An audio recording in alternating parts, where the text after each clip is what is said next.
Nós vamos estar aqui ouvindo a palavra de Deus de uma pessoa que veio lá do Rio para nos abençoar. O bispo Francisco liberou, ele veio aqui, eu quero chamar o Léo, que vai estar nos abençoando. Léo é um servo do Senhor, praticamente nasceu na igreja, foi criado na igreja, serve ao Senhor, é um servo do Senhor, que está ali grudado ali com o nosso bispo, né? Está sendo discipulado, está crescendo com o nosso bispo já há alguns anos, muitos anos, e Deus tem dado a ele esse dom da pregação, de estar ministrando a palavra. E para você ter uma noção, desde março que nós estamos nessa vem, não vem, marcamos algumas vezes, aí vem um decreto, não pode ter culto, depois aumenta, os hospitais baixam, Léo, vamos empurrando para frente. Mas hoje, graças a Deus, aprove aí, essa oportunidade de estar conosco aqui, vai estar nos abençoando com a palavra de Deus. Peço que você se coloque de pé, receba nosso irmão com carinho, vamos orar pela vida deles, estenda suas mãos. Pai, em nome de Jesus Cristo, está aqui teu filho, que veio lá do Rio, Pai, deixou sua casa, deixou sua família, suas filhas, o seu compromisso que tem ali no ministério, ali da Nova Vida, ali em Olaria, para estar aqui nos abençoando. Que você esteja, ó Deus, usando o teu filho com poder e graça, ó Pai. Nós queremos ser, nesse momento, terras férteis, ó Pai, para poder receber a palavra, tudo aquilo que o Senhor colocou no coração do teu filho. Nos abençoa através do teu filho e use ele, ó Pai. Use ele com a unção do teu Espírito. Assim nós oramos em nome de Jesus Cristo. Amém e amém e amém. Glória a Deus.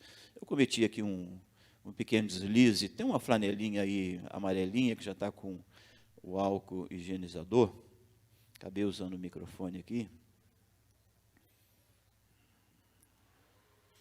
Obrigado, meu.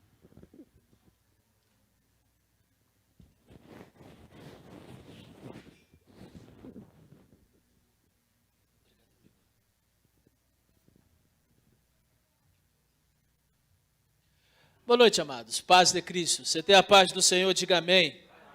Uma honra para mim poder estar aqui, um privilégio, poder conhecer a igreja. Conheço a família do pastor Rogério já há alguns anos, mas nunca tive o privilégio de estar aqui em Friburgo. E como ele mesmo disse, desde março nós estamos tentando vir, mas devido a essa pandemia nós não conseguimos. Mas tudo tem seu tempo, amém?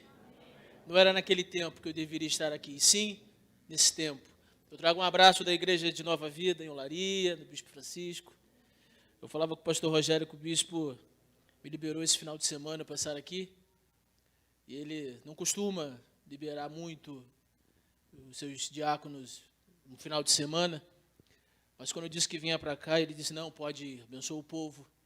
E é muito bom poder estar aqui com vocês. Eu quero pregar uma palavra ao seu coração. Eu não sei como é que você enxerga a igreja, não sei. No último domingo eu estava no Rio, me preparando para o culto, quando eu vi a chamada do culto aqui. E o tema da mensagem do pastor Rogério, você lembra o tema da mensagem? Se tu uma bênção. E eu falei com ele, rapaz do céu, que bênção. Eu disse a ele, então, próximo domingo, quando eu estiver aí, eu vou continuar, então, a falar sobre esse assunto. Porque hoje, nós conversávamos hoje no almoço, e eu falava sobre o quão fria a igreja está. O quão distante do propósito que Deus determinou para a sua igreja, a igreja está. Porque lá em Gênesis 12, como o vosso pastor pregou domingo passado, Deus ele deu uma ordem, se tu uma bênção. Só que hoje nós olhamos para a igreja e a igreja ela se distanciou do seu propósito. Então eu quero nessa noite ler um texto que está lá em Gálatas, capítulo de número 6, verso 2. Gálatas 6, 2. E eu quero então tentar responder essa pergunta, como a igreja ela pode cumprir o seu propósito de ser uma bênção. Gálatas 6, 2. Todos acharam? O apóstolo São Paulo, escrevendo à igreja na Galácia, ele diz assim: levai as cargas uns dos outros, e assim cumprireis a lei de Cristo. Vamos ler mais uma vez? levai as cargas uns dos outros, e assim cumprireis a lei de Cristo. Eu quero ler esse versículo numa outra versão, na versão Nova Almeida atualizada, que diz assim: levem as cargas uns dos outros, e assim estarão cumprindo a lei de Cristo. E eu quero ler também numa outra versão, na versão A Mensagem, de Eugene Peterson, quando está escrito: compartilhem aquilo que pesa a vocês e cumpram desse modo a lei de Cristo. Você volte aí algumas páginas na sua Bíblia, Marcos 10, 45, por gentileza. Marcos 10, um texto muito conhecido. Marcos 10, 45. Jesus, ele diz: pois o próprio Filho do Homem não veio para ser servido, mas para servir e dar a sua vida em resgate por muitos. Vamos ler todos juntos? Pois o próprio Filho do Homem não veio para ser servido, mas para e dar a vida em resgate por muitos. Feche seus olhos, Pai. A tua palavra foi lida nessa noite. E ela será pregada e ministrada. Que o Senhor possa falar aos nossos corações. Que não seja a minha voz a ser ouvida nesta noite, mas que seja a voz do Teu Espírito Santo a ecoar em cada coração aqui reunido neste santuário, Pai. Que eu possa diminuir e que Tu cresças. Que toda a honra, toda a glória seja dada somente ao Senhor. Fala conosco. Em nome de Jesus, que todos digam amém. Você pode se sentar, querido. Então eu inicio essa pequena palavra nessa noite dizendo e afirmando que servir é um privilégio. Ao contrário do que muitas pessoas, elas acreditam e pensam, existe um privilégio no servir. Eu afirmo nessa noite que o maior privilégio e honra que alguém pode ter nesta vida é servir ao próximo. Não há imagem mais vislumbrante e inesquecível do que um sorriso nos lábios e uma gratidão no coração de uma pessoa que foi ajudada.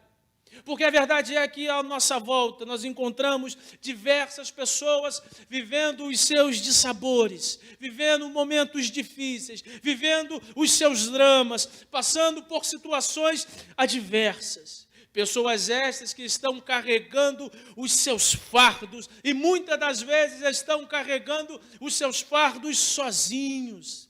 Muitas pessoas têm vivido os seus pesadelos e eles estão precisando de ajuda. Muitas das vezes nós estamos vivendo situações adversas e complicadas que acabam se tornando um fardo. E nós acabamos por precisar de ajuda. Por mais autossuficiente que uma pessoa seja, essa pessoa um dia ela vai precisar de ajuda. Por mais individualista que alguém seja, chegará o momento de precisar de alguém. E quando eu olho para a nossa sociedade e eu olho para o reino de Deus, eu vejo aqui uma diferença. Eu encontro aqui um contraste gritante. Porque na nossa sociedade, o servir ao próximo tem uma conotação de inferioridade. Em contrapartida, no reino de Deus, servir é um privilégio. Eu presto alguns serviços para algumas pessoas lá no Rio, na Barra da Tijuca. E lá na Barra, naqueles condomínios da Barra, existem algumas regras. A pessoa que vai fazer uma entrega ou vai prestar um serviço, ela não usa o elevador social, ela usa o elevador de serviço. Então, eu olho aquela situação e as pessoas passam e te olham e te escaneiam de baixo para cima, de cima para baixo, com um olhar preconceituoso, com um olhar te discriminando. Mas no reino de Deus isso não acontece, porque o servir, quando nós servimos no reino de Deus, é um privilégio. Mas é um privilégio por quê? Lhe respondo baseado na Bíblia. É um privilégio porque é o mesmo que nós estarmos servindo ao próprio Cristo.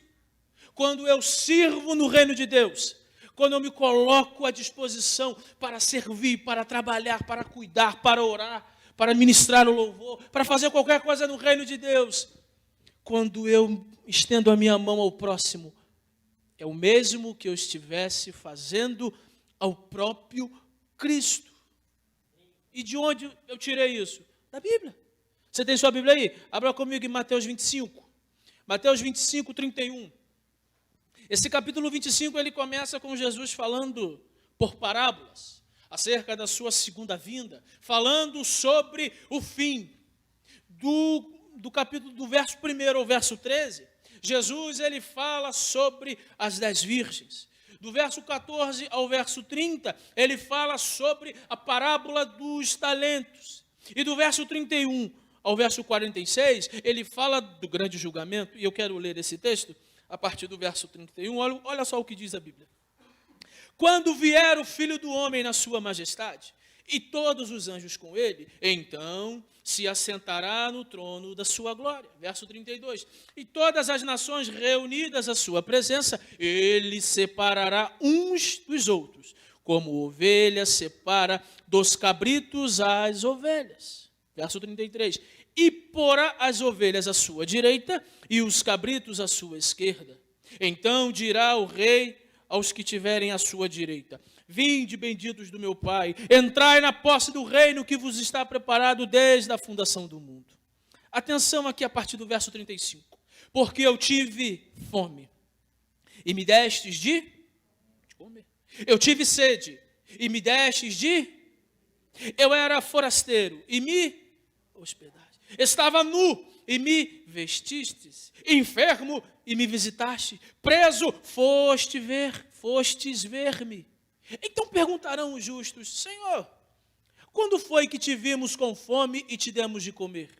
Ou com sede e te demos de beber? E quando te vimos forasteiro e te hospedamos? Ou nu e te vestimos? E quando te vimos enfermo ou preso e te fomos visitar? Verso 40. O rei respondendo lhes dirá: em verdade vos afirmo, que sempre que o fizestes a um dos meus pequeninos irmãos, a mim o fizeste. Jesus, ao sair isso, Jesus se identifica tanto com o ser humano, que para ele, quando cuidamos e servimos uns dos outros, ou até mesmo ao não convertido, é o mesmo que nós estivéssemos fazendo por ele.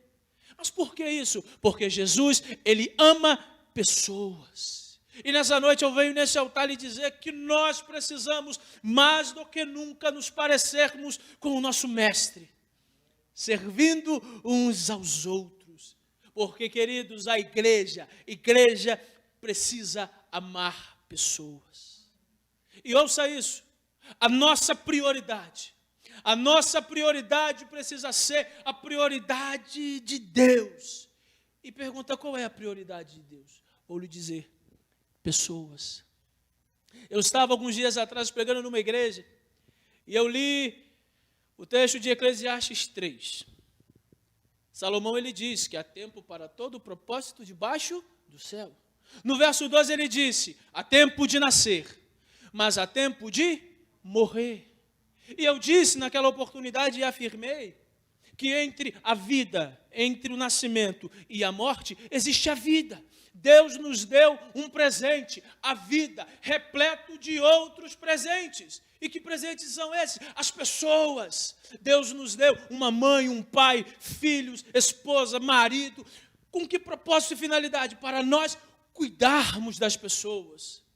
A igreja precisa cuidar de gente. A igreja precisa amar pessoas. Porque não existe igreja sem pessoas. Não existe.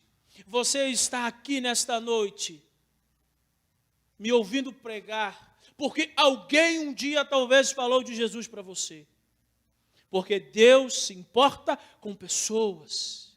E alguém falou para você, e você teve um encontro real e verdadeiro com Cristo. E hoje você está aqui sentado, lindo, belo, arrumado, lavado e remido pelo sangue do Cordeiro. Então, a igreja precisa amar pessoas. A igreja precisa priorizar o que Deus prioriza: pessoas. Só existe esse santuário lindo, belo, arrumado, cheiroso, porque Deus se importa com pessoas. Porque se Deus não se importasse com pessoas, qual seria a intenção de um templo, de um santuário? Nós temos um santuário porque você está aqui. Porque Deus, Ele ama pessoas. E a igreja precisa mais do que nunca amar pessoas. E esse texto, Paulo, quando ele escreve à igreja na Galácia, nesse verso 2, ele diz que nós devemos levar as cargas uns dos outros. Paulo diz e nos orienta que nós devemos ajudar os irmãos a carregarem os seus pesados fardos.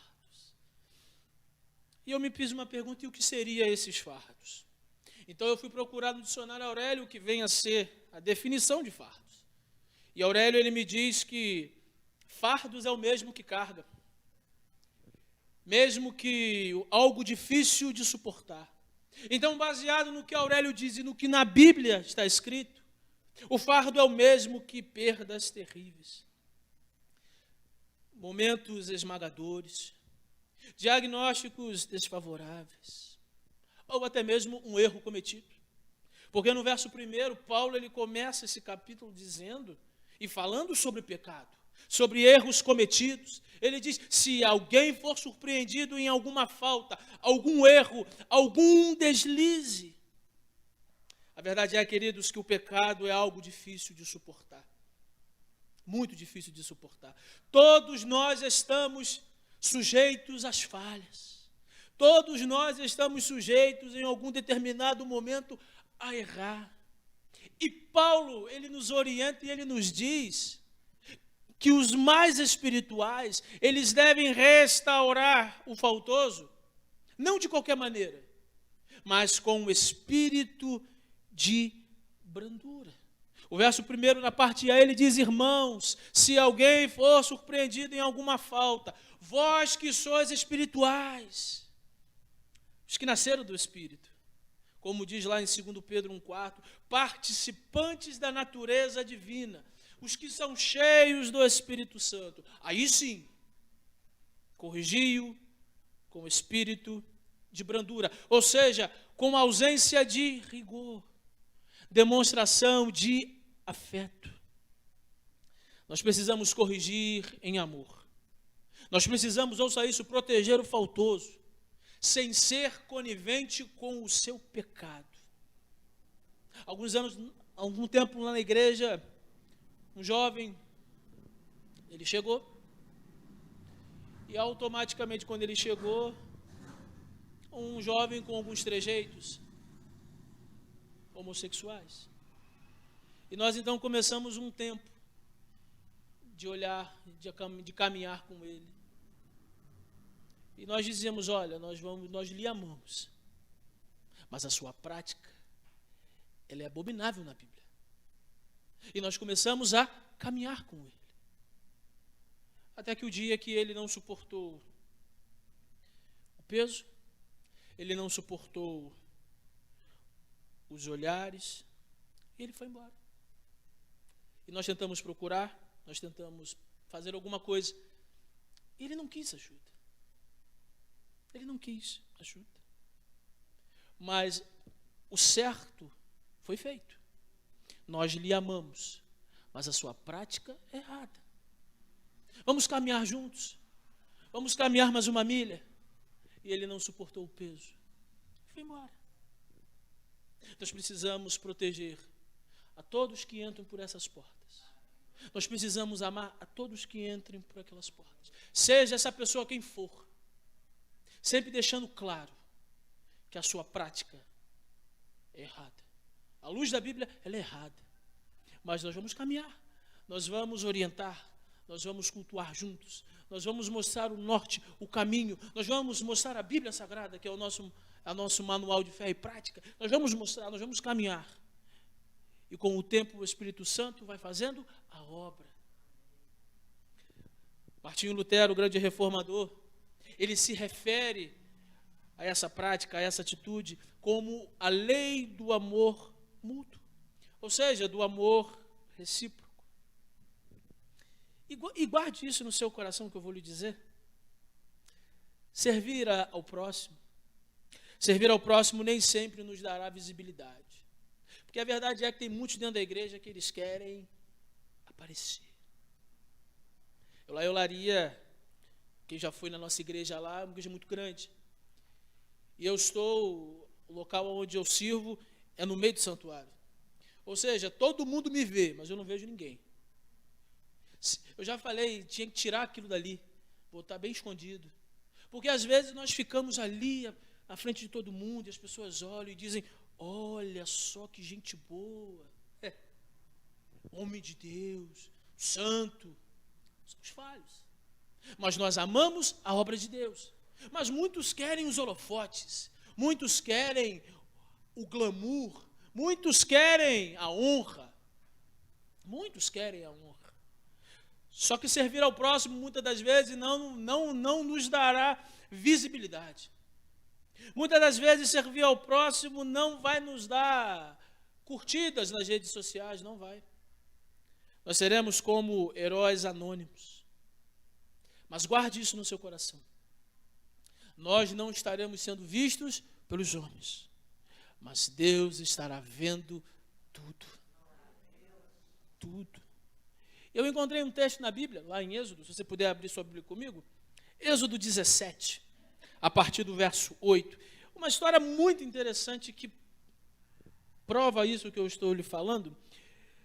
Êxodo 17, de 8 a 13.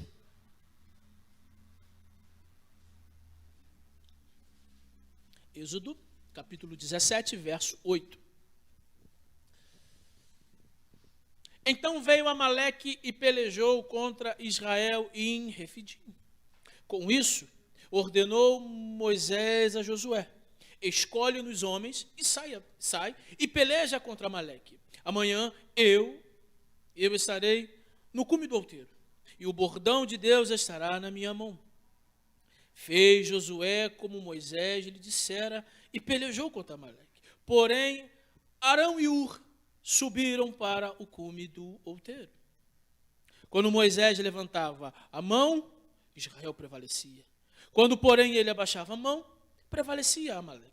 Ora, diz o verso 12, as mãos de Moisés eram pesadas, por isso tomaram uma pedra e a puseram por debaixo dele.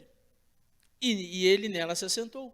Arão e Ur sustentavam-lhe as mãos, um de um lado e o outro do outro.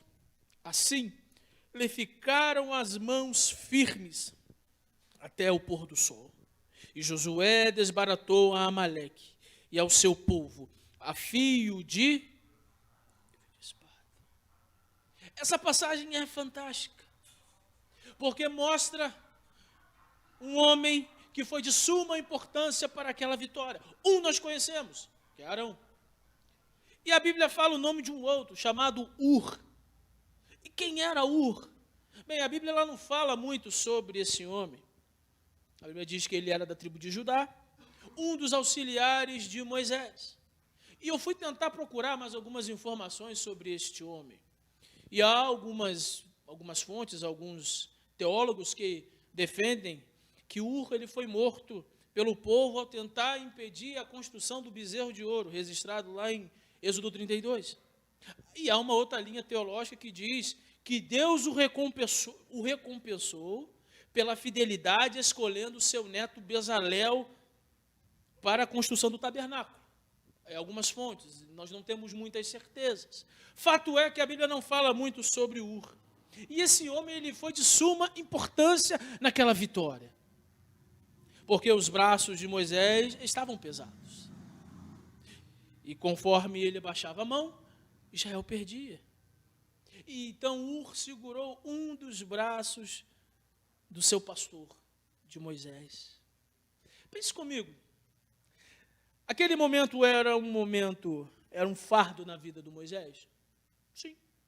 Era um fardo na vida de Moisés. Quando ele levantava as mãos, Israel vencia. Quando ele abaixava a mão, Israel perdia.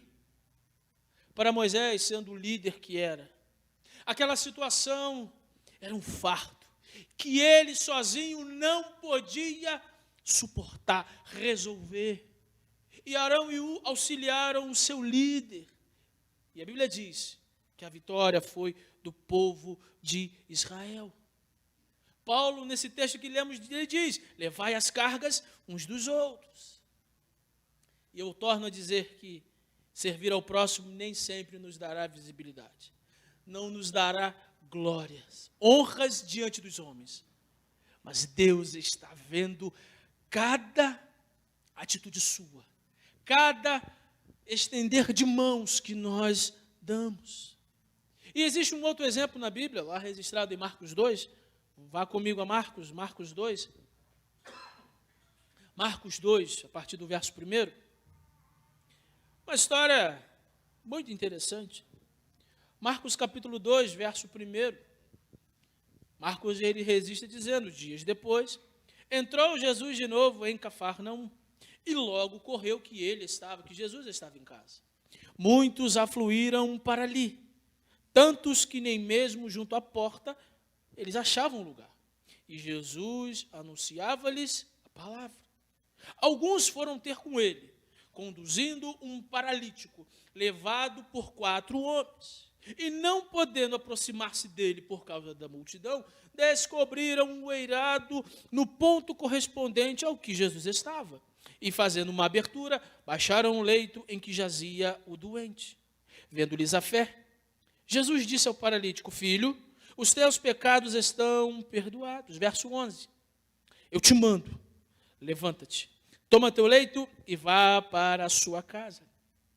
Então ele se levantou e no mesmo instante, tomando o leito, retirou-se à vista de todos, a ponto de se admirarem todos e darem glória a Deus, dizendo: jamais vimos coisa assim. Jesus, ele está em casa. E aqueles homens ouviram dizer que Jesus estava em casa. E o verso 3 diz que trouxeram-lhe um paralítico carregado por 4 amigos. Pergunta: quem era esse paralítico? Nós não sabemos. Desde quando aquele homem ele era paralítico? A Bíblia também não diz. Quem eram aqueles homens que o levaram a Jesus? Também não sabemos. A Bíblia não diz, a Bíblia não relata esses detalhes. E algumas perguntas surgiram no meu coração. Perguntas do tipo: esse homem ele era paralítico de nascença? Será que esse homem ele ficou paralítico da noite para o dia por causa de uma doença degenerativa? Será que aquele homem ele tinha esposa, filhos? Será que ele trabalhava, ele tinha o seu próprio negócio? A Bíblia não dá detalhes. Mas eu quero pedir licença à igreja nessa noite para pensar e traçar aqui uma linha de raciocínio que eu julgo e que eu penso que pode ter acontecido. Vamos pensar que aquele homem tivesse esposa. Vamos pensar que aquele homem tivesse filhos, que ele tivesse a sua empresa. Vamos pensar que aquele homem nasceu em perfeita saúde. Do nada, então, a vida desse homem começa a desmoronar. Esse homem, do nada, vê a sua vida mudar radicalmente. Vamos pensar? Estamos aqui pensando uma hipótese. Esse homem, da noite para o dia, perde o movimento das suas pernas. Esse homem, não tem mais como trabalhar. Esse homem não podia mais levar os seus filhos, talvez, à escola. Ele não podia mais ter intimidade com sua esposa. Aquele homem, a vida daquele homem está igual a ele, totalmente paralisada. Aqueles 4 amigos, talvez, vizinhos, parentes, amigos, tinham compaixão daquele homem, viam a situação dele, talvez levassem algum recurso, pagavam as suas contas, faziam um rateio entre os amigos para ajudar aquele homem. Aqueles homens, de repente, eles ouvem falar de Jesus, pois Jesus está em casa. E aqueles homens enchem o seu coração de esperança. há uma possibilidade de cura para o nosso amigo. Há uma possibilidade de Jesus curá-lo. Somente Jesus pode curar ele. Talvez aqueles homens, estou pensando, talvez aqueles homens tenham chegado na casa desse paralítico. Rapaz, tu não sabe da última. Jesus está aqui. Ele pode te curar, rapaz. E o coração daquele homem foi abastecido de esperança. Mas uma dúvida talvez possa ter brotado no coração. Mas como que ele vai saber de mim? Jesus, ele é muito ocupado, ele não vai vir à minha casa. E aqueles homens talvez possam ter dito para ele: você vai até ele. Você vai até ele. Mas como que eu vou até ele? Você vai até ele com as nossas pernas. Existem muitas pessoas aí fora, igual esse homem, paralíticos. E essas pessoas precisam encontrar a verdade, encontrar a Cristo através das nossas pernas. Nós irmos lá fora e trazermos essas pessoas para dentro da igreja, para ouvir uma palavra, para que a fé seja renovada, para que eles possam ter um encontro verdadeiro com Cristo. Aqueles homens então o que fazem? Colocam ele na maca e vão carregando aquele homem até Jesus. Chegam na casa, a casa lotada, não tinha lugar na porta. Ali aqueles homens podiam ter desistido. Olha só, queridão, nós fizemos a nossa parte. Nós viemos até aqui, tu está vendo que não dá para entrar. Era admirável isso, era de se entender. Mas ouça isso, a motivação no coração daqueles homens, a motivação de servir aqueles homens, daqueles homens em servir ao amigo, ao paralítico, o fizeram tomar uma atitude mais ousada. Nós vamos descê-lo pelo telhado. Mas que doideira é essa? É pelo telhado. Nós só vamos sair daqui quando esse homem estiver andando. E a Bíblia diz que eles descobrem parte do telhado e descem aquele homem. No ponto correspondente aonde Jesus estava. Quando Jesus vê aquela cena, Jesus então cura aquele homem. Mas não foi a fé daquele homem que fez Jesus o curar. Foi a fé dos seus amigos. O verso 5 na parte A diz: vendo-lhes a fé dos amigos. E Jesus o cura. Aquele homem levanta e vai para sua casa. Eu fico imaginando, às vezes eu pego alguns textos e eu viajo no mundo de Bob, sabe? Começo a montar cenas na minha mente. Eu fico imaginando aqueles homens voltando para casa, festejando, pulando, alegres, porque aquele homem estava voltando para sua casa, para sua vida, para sua esposa, para os seus filhos. A vida daquele homem havia sido restaurada por completo. Essa é a vontade de Deus para nós, para a sua igreja, sermos carregadores de maca, sermos carregadores de fardos uns dos outros, porque a vida não está fácil para ninguém, mas quando eu te ajudo, eu te alivio, e quando você me ajuda, você me alivia. Nós precisamos servir uns aos outros. Eu disse aqui no início, a igreja se afastou do seu propósito, de ser uma bênção. Mas Deus nos chama, Deus clama dos céus, brada dos céus, as suas igrejas na terra, sirvam. Servir é um privilégio. Volte ao propósito. Uma igreja com propósito é uma igreja que é bênção para a sua comunidade e para a sua cidade, para o seu estado, para o seu bairro. Esse é o desejo de Deus para cada um de nós.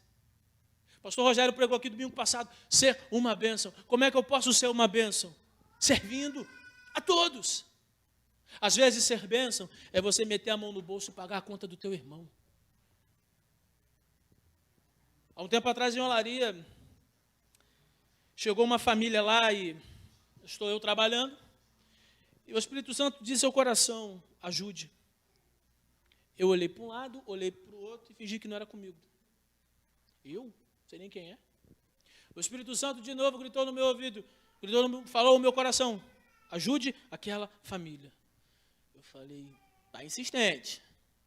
Então eu chamei uma pessoa próxima e disse, você conhece? Ah, sim, minha vizinha. Eu falei, não é porque Deus mandou ajudar essa pessoa. É de Deus, irmão, é de Deus. Eu comecei então a caminhar com aquela família. Uma família meio destruída. E ela então começou a abrir o coração e dizer das suas dificuldades. Eles viveram um tempo bem difícil financeiro. Marido desempregado. E ela me confidenciou algumas contas. Eu disse, mole de resolver. Nós vamos pagar as contas. A minha esposa disse assim, você é doido. Falei, muita coisa. Liguei para alguns amigos mais próximos, tudo gente com dinheiro, sabe? Falei, gente, é o seguinte, nós temos uma situação e que nós precisamos resolver. Nós precisamos pagar essas contas aí. Fala o seguinte, você que é advogado me dá tanto, você que ganha dinheiro me dá tanto, você que não pode dar nada essa hora, nós vamos pagar a conta. Juntamos um bom dinheiro, chamei a irmã da igreja e falei, está aqui o envelope. Para você pagar as contas. A irmã da igreja, diaconisa, que cuida das cestas básicas da igreja, tinham 2 cestas maravilhosas na igreja. Pegou as 2 cestas e deu para aquela família. Detalhe, o marido tinha aversão a crente. E vou ser bem sincero, ele não está de todo errado, não. Porque as pessoas que o traíram, as pessoas que deram volta nele, pasmem, eram crentes. Eram chamados evangélicos. Então eu não tiro a sua razão. E aquele então, o tempo passou e há uns 1 mês e meio atrás ela me mandou uma mensagem, olha para trás. Quando eu vi, sabe quem estava na igreja? Esse homem. Ele estava sentado ouvindo a palavra de Deus. Mas por quê? Porque ele viu que todo mundo não é igual. Ele viu que existe um grupo que pensa diferente, que age diferente. E a igreja foi chamada para ser bênção. De que forma? Servindo, amando, chorando. Falava com o pastor Rogério que uma das coisas que eu mais gosto de fazer é sepultamento. É onde ninguém quer estar, é dentro do cemitério. Mas as pessoas ligam e dizem, fulano faleceu e tal, eu peço ao bispo, eu posso ir fazer? Vai lá. Sabe por quê? Porque é nesses momentos que a pessoa precisa de um ombro. É nessas horas que a pessoa precisa de uma palavra. Às vezes não tem o que ser dito. A gente só chora junto. A igreja foi chamada para chorar com os que choram e se alegrar com os que se alegram. É um velho hino que diz que servir é um privilégio, que os anjos anelaram por anunciar, que o próprio Deus tornou-se homem para mostrar que ser um servo é estar num posto mais alto. Um posto mais alto. O Senhor, nós cantamos na igreja, o Senhor conhece os que são seus. Ouve a voz sincera de um adorador. Me separou, Ele me separou. Ele me ungiu no seu altar com um propósito definido. Servir. Alguns anos atrás, o bispo me chamou no gabinete e disse, eu estou indicando você ao ministério diaconal. Eu disse para ele, não faz comigo não. Faz comigo não. Deixa eu quietinho no meu canto. Ele disse, não. Eu estou chamando você. Diácono faz o quê? Serve. Eu aqui hoje, nessa igreja, eu estou aqui nesse altar, tendo o privilégio de pregar o seu coração. Mas em Olaria, eu estou sentado, trabalhando, servindo em uma outra área. Toda essa área de mídia que nós temos em Olaria, eu estou enganjado, estou lá trabalhando, transmissão. Estou lá servindo. Antes de vir para cá, todo o serviço que eu faço, eu deixei pronto. Porque a minha prioridade é servir. Mas antes de estar aqui servindo a você nessa noite, eu deixei tudo pronto para alguém fazer e servir a igreja. Porque nós temos responsabilidades no reino de Deus. E nós temos que cumprir as nossas responsabilidades. Eu não podia simplesmente chegar, cara, eu vou pregar fora e dane-se vocês aí. Não. Eu prego de vez em nunca. E lá eu estou todo santo culto. Servindo. Se você pegar, às vezes, algumas transmissões de olaria, você vai me ver correndo para um lado, para o outro no altar, porque o microfone parou, porque o microfone falhou, porque a pilha acabou. Eu estou lá. Ah, mas você é diácono. Sim, eu sou diácono. E eu estou na igreja para servir. Diácono lava banheiro, diácono limpa o chão, faz o que tem que fazer. E sem reclamar, com um sorriso dos lábios. Porque servir é um privilégio. Que essa igreja, a minha oração em céus, que essa igreja continue mais e mais servindo a comunidade, servindo a Nova Friburgo, a esse bairro. Que essa igreja cresça, alargue as suas tendas, que pessoas venham para cá. Que essa igreja cresça no seu número de membros. Porque aqui existe um povo com um coração de servo. Um coração de servo. Queria chamar aqui o Ministério de Louvor aqui no altar, por gentileza. Eu li certa vez uma história, na verdade um conto, que eu achei muito interessante, que é a importância do outro. E o texto fala que quando nós tocamos em algo, eu toquei nesse púlpito, pronto. Eu deixei as minhas impressões digitais aqui. Quando nós tocamos a vida das pessoas, nós deixamos a nossa identidade. A vida, ela é boa quando nós estamos felizes, não é verdade? Parece que a vida fica mais leve. Mas a vida é muito melhor quando os outros estão felizes por causa de nós. Nada na natureza vive para si. Por exemplo, os rios, eles não bebem da sua própria água. As árvores, elas não comem dos seus próprios frutos. O sol, ele não brilha para si. As flores, elas não espalham a sua fragrância para si. Jesus, ele não morreu por si, mas ele morreu por nós. Viver para os outros é uma regra da natureza. Ouça isso. Todos nós nascemos para ajudar uns aos outros. Eu encerro essa pequena palavra e reflexão nessa noite dizendo a você: não troque o seu propósito por uma proposta.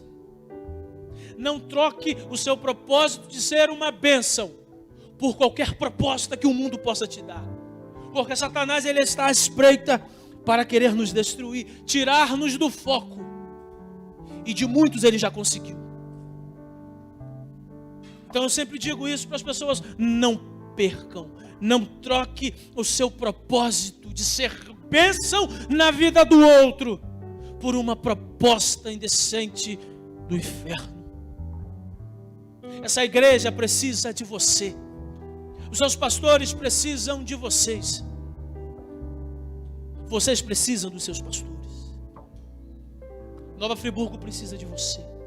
Porque nós possuímos e temos um tesouro em nosso coração. Nós temos a palavra de vida eterna que nós podemos compartilhar com as pessoas. Essa cidade precisa de vocês. Não se acovardem. Que essa igreja marche lá fora, pregando e anunciando o Evangelho. Esta manhã aqui, a Camila passou um vídeo falando de Paulo, um resumo da vida do Paulo. Paulo açoitado, já um senhor de idade, perdeu a cabeça, mas ele estava firme no seu propósito. Ele escreveu várias e várias cartas da prisão às igrejas. E ele dizia: eu não me envergonho do Evangelho. Continuem, eu vou parar aqui, eu vou voltar para casa, mas continuem pregando. Porque um dia, daqui a muitos e muitos e muitos anos, haverá igrejas espalhadas por vários lugares pregando essa mesma mensagem. A mensagem da cruz. Essa igreja vai dar voos mais altos. Essa igreja vai crescer, vai prosperar. Pessoas que hoje estão lá no mundo, elas entrarão por essas portas. E vocês que já estão aqui, irão recebê-las com um sorriso. Eu disse para alguém: não me interessa o seu pecado. O que me interessa é a sua vida. Deus não está preocupado com o que você fez lá fora. Oh, não está. Ele está preocupado com a tua vida. Caminhe nesta igreja. Eu disse para essa pessoa: continue caminhando aqui. Ouça a palavra. Tenha a sua fé renovada. Se batize. Não queira trabalhar agora não. Se alimente da palavra. Se fortaleça da palavra. Se prepare, porque Deus vai te usar. Eu digo a você nessa noite, e você que está em casa me assistindo, se prepare, porque Deus vai usar a vida de cada um aqui, no tempo certo, na hora certa.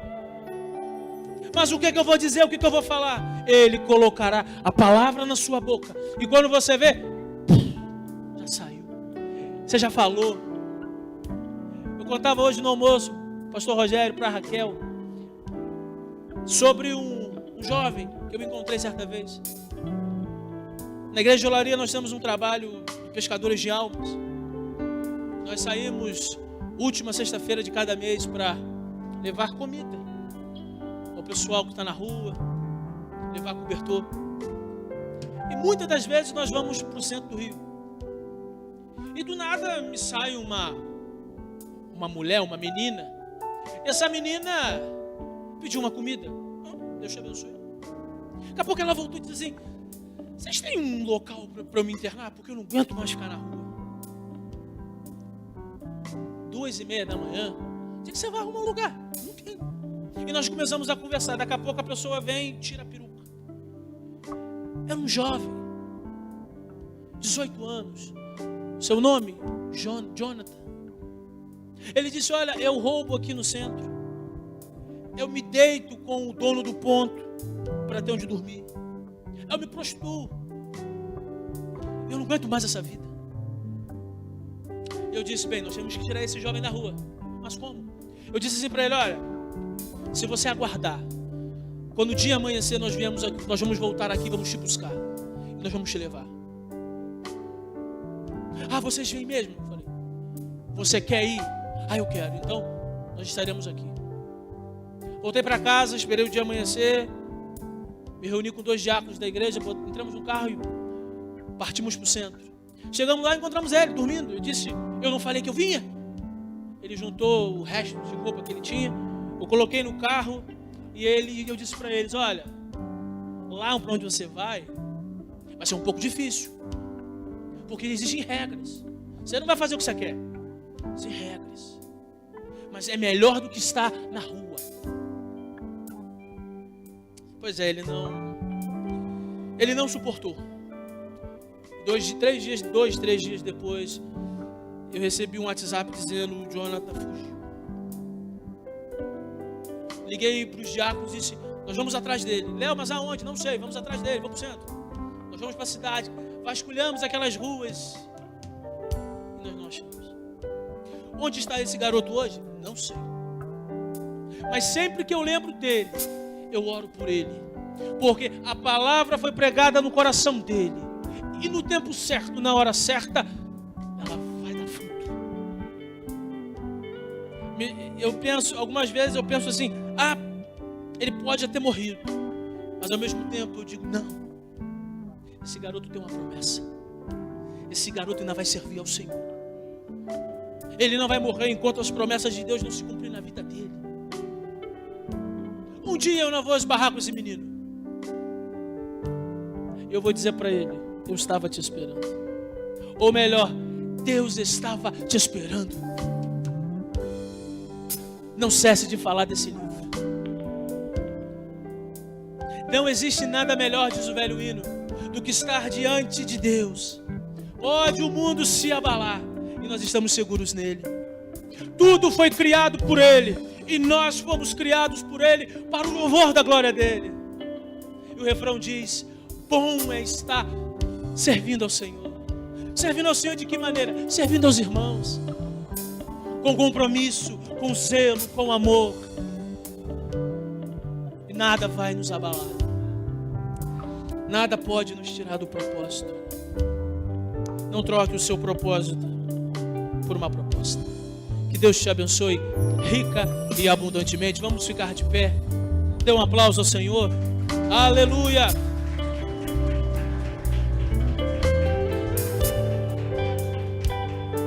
Pega suas mãos aos céus e faça dessa canção a tua oração a Ele.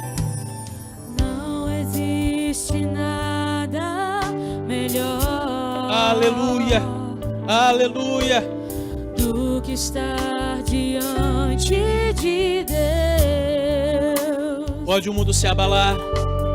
Pode o mundo se abalar. Seguro estou em Ti. Seguro estou em Ti, Deus. Seguro estou em Ti. Tudo foi criado por Ele. Tudo foi criado por Ti. Nós também, para o Seu louvor. Nós também, Para Teu louvor. Quero sempre Te exaltar, pois és fiel a mim. Pois Tu és Erga suas mãos aos céus e declare isso nessa noite. Bom está te servindo. Não há nada mais maravilhoso. com compromisso. Aleluia. Contigo. Nada vai nos separar do Teu amor, Senhor. Nada vai me separar do Teu amor, Jesus.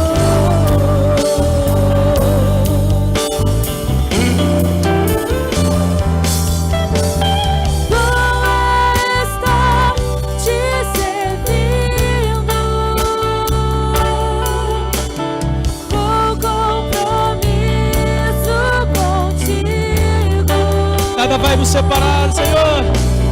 Nada vai nos separar do Teu amor. Jesus. João 13, a partir do verso 34, o Senhor diz aos seus discípulos: um novo mandamento vos dou, que vos ameis uns aos outros, assim como eu vos amei, que também vos ameis uns aos outros. Nisto, diz o verso 35, nisto conhecerão todos que sois meus discípulos, se tiverdes amor uns pelos outros.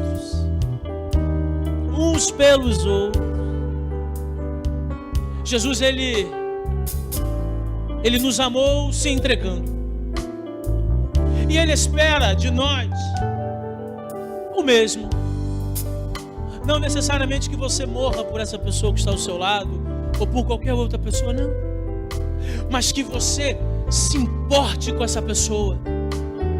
Que você ame essa pessoa. Que você caminhe com essa pessoa. Que você tenha amor por essa pessoa. Que você possa ter amor por essa pessoa. Erga suas mãos aos céus, declare mais uma vez essa canção do início. Aleluia, aleluia, Não existe Aleluia. nada melhor está diante de Deus. do que estar diante de Deus. Pode o mundo se abalar, Pode o mundo se abalar. Seguro estou em Ti. seguro estou em Ti, Senhor. Seguro estou em Ti. Tudo foi criado por Ele. Tudo foi criado por Ti. E a igreja dele também foi criada para o louvor da glória Nós dele. também, A a Teu louvor. Eu Quero sempre Te exaltar, exaltar, pois és fiel a mim. Obrigado pela Tua Pois Tu fidelidade. és fiel